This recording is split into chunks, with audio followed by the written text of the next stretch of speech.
Le chat botté. Un meunier ne laissa pour tout bien ses 3 enfants que son moulin, son âne et son chat. L'aîné eut le moulin, le second l'âne, et le plus jeune n'eut que le chat. Ce dernier ne pouvait s'en consoler. Mes frères, disait-il, pourront gagner leur vie honnêtement en se mettant ensemble. Pour moi, lorsque j'aurai fait un manchon de la peau de mon chat, il faudra que je meure de faim. Le chat, qui entendait ce discours, le consola. Ne vous affligez point, mon maître. Vous n'avez qu'à me faire une paire de bottes pour que je puisse me promener parmi les gens, et vous serez bientôt tiré d'affaire. Le maître n'eut pas le temps de s'étonner des paroles du chat, qu'il vit passer un cordonnier, l'invita à entrer et lui fit prendre les mesures pour une paire de bottes. Une fois botté, le chat prit un sac à long cordon dont il remplit le fond de grains, le noua et le jeta par-dessus l'épaule. Puis il sortit par la porte sur 2 jambes comme le font les humains. Le pays était gouverné par un roi qui raffolait de perdrix, mais point n'en trouvait-on. Le bois en était rempli, mais elles étaient si craintives qu'aucun chasseur ne pouvait les attraper. Le chat fut plus malin. Une fois dans le bois, il ouvrit son sac, en éparpilla quelques graines et fit courir les cordons jusqu'à une haie derrière laquelle il se cacha. Les perdrix accoururent dans le sac et lorsqu'il fut plein, le chat tira sur le cordon. Tout glorieux de sa proie, il jeta le sac sur l'épaule et s'en alla vers le roi.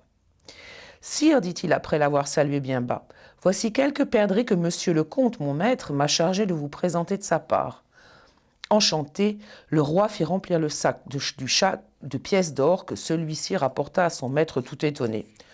Le chat continua ainsi pendant 2 ou 3 mois à porter de temps en temps au roi du gibier de la chasse de son maître. Un jour qu'il sut que le roi devait aller à la promenade sur le bord du lac avec sa fille, la plus belle princesse du monde, il dit à son maître « Si vous voulez être riche et comte, vous n'avez qu'à vous baigner dans le lac et me laisser faire. » Le fils du meunier fit ce que son chat lui conseillait sans savoir à quoi cela serait bon. À peine le chat eut-il le temps de cacher les vêtements de son maître que le roi vint à passer et le chat se mit à crier de toutes ses forces. « Au secours, voilà monsieur le comte qui se noie, car un voleur lui a dérobé ses vêtements et il ne peut plus sortir de l'eau. » À ce cri, le roi mit la tête à la portière et reconnaissant le chat qui lui avait apporté tant de fois du gibier, il ordonna à ses gardes de courir au château chercher des vêtements dignes de monsieur le comte. Ainsi habillé, le jeune homme était beau et montrait bonne mine. Le roi l'invita à monter dans son carrosse pour le remercier de tous ses cadeaux. Le voyant aussi jeune et de bel allant, la fille du roi le trouva fort à son gré. Le chat, prenant les devants, aperçut les paysans qui fauchaient un pré et leur dit « Bonnes gens qui fauchez, si vous ne dites au roi que le pré appartient à monsieur le comte, vous serez tous hachés menus comme chair à pâté. » Le roi ne manqua pas de demander aux faucheurs à qui était ce pré qu'ils fauchaient. « À monsieur le comte, sire !» s'écrièrent-ils d'une seule voix, de peur d'être hachés menus comme chair à pâté. « Vous avez là un bien bel héritage, dit le roi au jeune comte. » Puis le chat fit de même devant un grand champ de blé. Il dit « Bonnes gens qui moissonnez, si vous ne dites pas à que tous ces blés appartiennent à monsieur le comte, vous serez tous hachés menus comme chair à pâté. » Le roi, qui passa un moment après, voulut savoir à qui appartenaient tous les blés qu'il voyait. « À monsieur le comte, sire, répondirent les moissonneurs, et le roi s'en réjouit encore avec le jeune comte. Le chat, qui allait toujours devant le carrosse, arriva à un bois magnifique où plus de 300 bûcherons coupaient des arbres. Il leur dit toujours pareillement, et le roi était bien étonné des grands biens du comte. Enfin, le roi arriva dans un beau château dont le maître était un magicien. C'est à lui qu'appartenaient toutes les terres par lesquelles le roi était passé.